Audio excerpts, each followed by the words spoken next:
Ce mardi 14 mars, nos confrères de BFM TV ont donné des nouvelles de l'état de santé du conducteur qui a été grièvement blessé dans l'accident provoqué par Pierre Palmade, il y a un peu plus d'un mois. Le 10 février dernier, Pierre Palmade a provoqué un grave accident de voiture sur une route de Seine-et-Marne.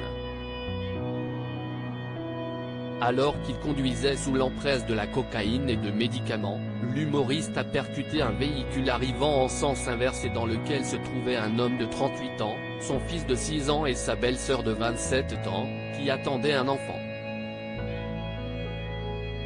Un mois plus tard, les 3 occupants du second véhicule souffrent encore de blessures plus ou moins importantes.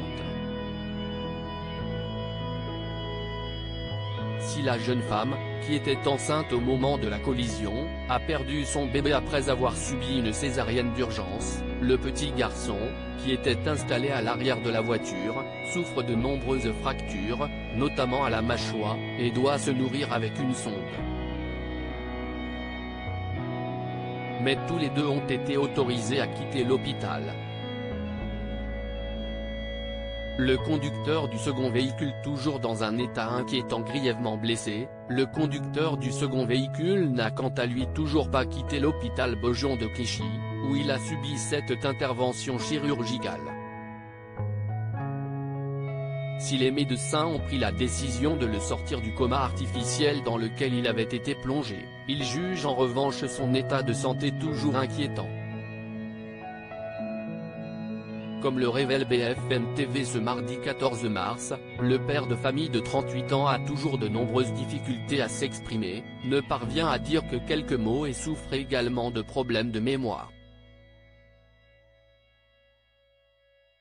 Il est certain que le conducteur ne pourra pas quitter l'hôpital avant plusieurs semaines, écrivent nos confrères. Invité sur le plateau de la chaîne d'information en continu le 26 février, Maître Mourad Batik avait d'ailleurs précisé que son client était condamné à prendre des médicaments toute sa vie. Pierre Palmade reste sous contrôle judiciaire de son côté. Pierre Palmade a été mis en examen pour homicide et blessures involontaires par conducteur ayant fait usage de produits stupéfiants. D'abord placé en détention provisoire, sans toutefois se rendre en prison puisqu'il était sous surveillance policière dans sa chambre d'hôpital, l'humoriste avait ensuite été remis en liberté par la juge d'instruction de Melun. Une décision à laquelle le parquet avait immédiatement fait appel, empêchant ainsi le comédien de voir sa sentence levée. Ce mardi 14 mars, la Cour d'appel de Paris a confirmé que Pierre Palmade resterait sous contrôle judiciaire, avec interdiction de quitter l'hôpital où il est actuellement pris en charge. À lire aussi Tu vois un proche qui tombe et tu ne peux rien faire.